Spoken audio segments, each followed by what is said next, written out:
Renungan Harian Pria Selasa, tanggal 17 Januari tahun 2023 dipulihkan Yohanes 21 ayat 17 kata Yesus kepadanya untuk ketiga kalinya, Simon, anak Yohanes, apakah engkau mengasihi aku?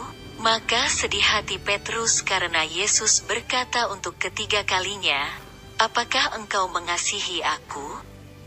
Dan ia berkata kepadanya, Tuhan, engkau tahu segala sesuatu. Engkau tahu bahwa aku mengasihi engkau. Kata Yesus kepadanya, gembalakanlah domba-dombaku. Kita sudah mengetahui bahwa Petrus pernah menyangkal Yesus sebanyak 3 kali di depan orang lain. Dan itu membuat Petrus menangis ketika ia menyadari bahwa ia sudah menyangkal Yesus.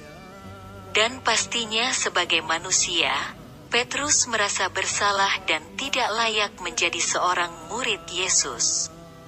Ia mengajak teman-temannya untuk kembali kepada pekerjaannya semula, yaitu menjala ikan.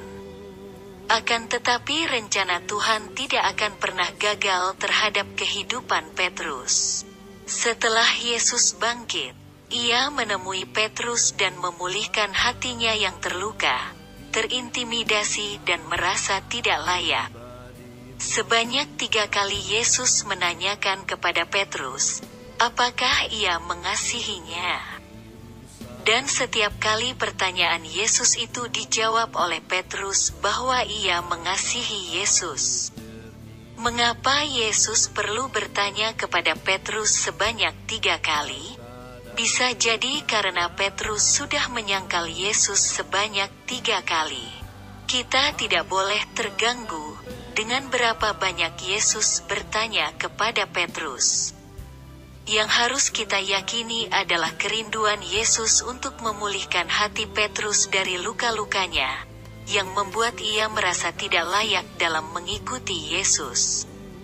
Yesus juga sangat rindu mau memulihkan hati kita yang terluka oleh apapun dan siapapun.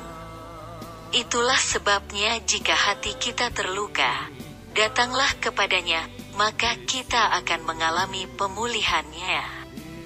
Refleksi diri, apa yang firman Tuhan katakan kepada Anda? Bagaimana kehidupan Anda dengan firman Tuhan itu? Catat komitmen Anda terhadap firman Tuhan itu. Doakan komitmen Anda itu, pengakuan iman. Roh Kudus menolong saya untuk terus mengalami pemulihan demi pemulihan dalam kehidupan saya.